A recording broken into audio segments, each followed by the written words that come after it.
We're diving into this whole AI automation thing today, and wow, from the looks of these notes, LinkedIn profiles, all this data you've sent over, seems like you're really trying to figure out what's up with AI and small businesses, huh? You got it. And what's really interesting is, how much there is to uncover here. It's like AI isn't just for the big guys anymore, right? It's entrepreneurs, startups, everyone's trying to get a piece of the action. It's like everybody woke up one morning and was like, AI, this is actually happening. I mean, look at this. You've got scribbles on process mining next to, wait, are those case studies about AI writing proposals? And that's what people are really looking for, those practical solutions. It's not just robots taking over the world, it's how can AI fix my everyday problems? Exactly. And speaking of problems, check this out. There's a note here about a company struggling with a $250,000 spreadsheet problem. Can you believe that? It sounds kind of funny, but that's a real struggle for a lot of businesses, especially ones still doing everything by hand. It's like trying to find your way through a maze in the dark. They're looking for a way to, I don't know, turn on the lights. And that's where AI and this thing called RPA come in. RPA, is that like, what is it again? Robotic process automation. Basically, it's like having a digital workforce that can handle all those boring, repetitive tasks. Think, a tireless employee inputting data, generating reports, even answering basic questions, all while you focus on the big picture. Okay, that makes sense. But even if you've got these robot assistants ready to go, I bet it's still a pain to actually make them work in a real business, and not just because I stilled coffee on my keyboard earlier. And that's another crucial part of this whole thing, the implementation hurdles. It seems like even though people are excited about AI, putting it into practice, well, that's a whole other story. It's like buying a fancy espresso machine, but only knowing how to make instant coffee. Exactly. And we see that reflected in these notes. A lot of these entrepreneurs, they love the idea of AI, but they also talk about the challenges, the money involved, the technical stuff. It's like everyone's trying to solve a jigsaw puzzle, but nobody knows what the picture is supposed to look like or where all the pieces go. And that uncertainty can be scary. You've got this one CFO, right?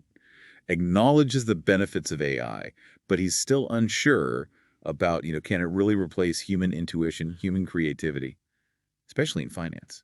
A little bit of skepticism is never a bad thing, right? But it seems like part of the problem is just like, where do you even start? Remember that note, something about too many tools?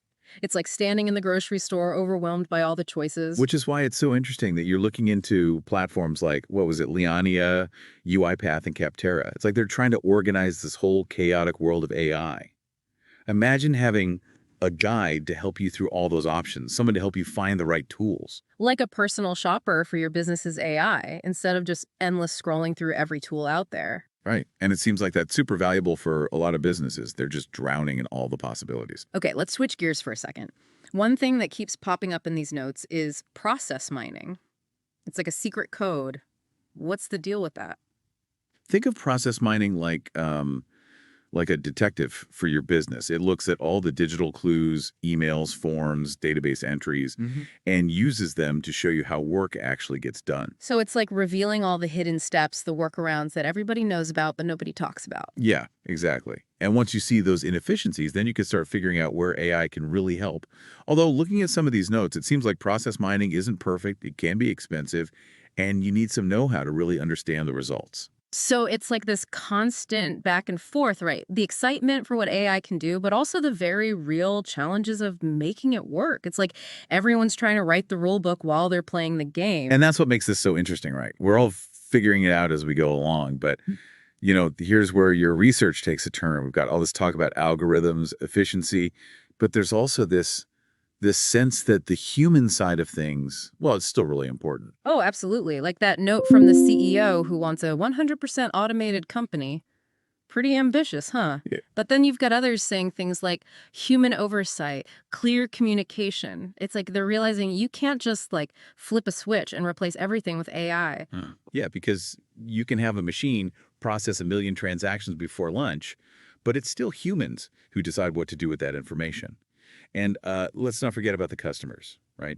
There's a note here about using AI to basically talk to customers in a more personalized way. Oh, yeah, that scribble about customizing marketing, right? So it's not just about doing things faster or cheaper. It's about using AI to make things, I don't know, better for the customer. Exactly. It's realizing that these AI tools, they work best when they help people, not replace them. Like, there's a note here about credit scoring and investment recommendations. It's not about getting rid of human judgment. It's about making it better. So even in finance, where AI seems like a natural fit, it's still about helping humans make better decisions. It makes you wonder, though, how do these small businesses even choose which AI tools to use with so many options out there? That's the million-dollar question, and it seems like there's no easy answer. It's not as simple as just picking the newest, shiniest thing. Right.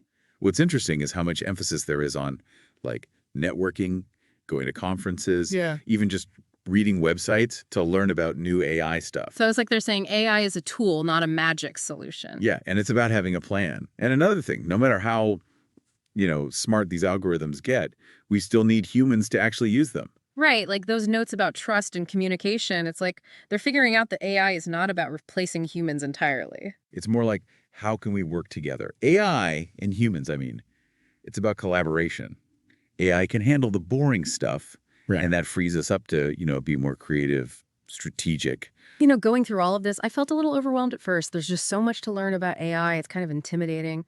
But what I'm hearing is even the experts are still figuring things out as they go. Exactly. It's a learning process for everybody. We're all kind of figuring out this new world together. But that's what makes it exciting, right? It really is. And for anyone listening, maybe that's the biggest takeaway. Don't get too caught up in all the details. It's more about exploring, trying new things, and seeing how this technology can, I don't know, change the way you work, the way you live. Maybe you'll be the one to discover the next big thing in AI. And on that note, I think we'll wrap things up here. But before we go, one last thought. What if, instead of being afraid of AI, we embrace it? What if it's not a threat, but an opportunity?